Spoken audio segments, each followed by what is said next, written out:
Deuteronomy 19.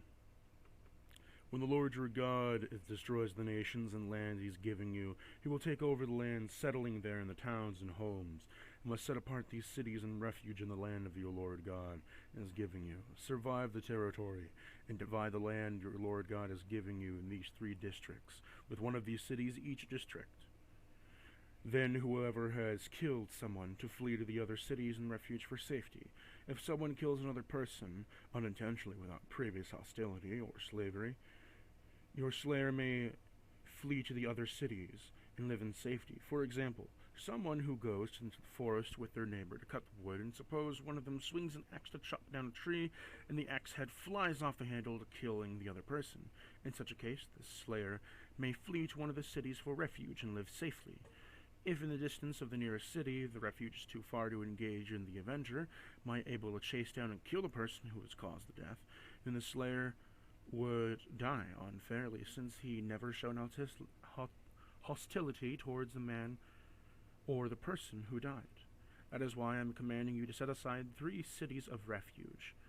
And if your Lord God enlarges your territory, he has sworn to your ancestors and gives you land he promised to them, then you must designate 3 additional cities of refuge. He will give you land, and if you are careful to obey all of his commands I have given you, if you always love your Lord God and walk in his ways, that way you will prevent any death in innocent people of the land your Lord God is giving you in a special possession. You will not be held responsible for the death of innocent people. But suppose someone is hostile toward your neighbors, and is deliberately ambushing and murdering him, and then flees to one of these cities for refuge. In that case, the elders of the murderer's hometown must send their agents into the city of refuge to bring him back, hand over the dead person's avenger, and be put to death. Do not feel sorry for the murderer. Purge him from Israel, guilty of murdering innocent people, and then all will go with you. When you arrive to the land your Lord God is giving you as a special possession, you must never steal from anyone's land, moving of the boundaries of makers of your ancestors to let the mark of their property. You must not convict anyone of a crime of their testimony. You will only witness the facts in the case must be established of the testimony for only 2 to 3 witnesses.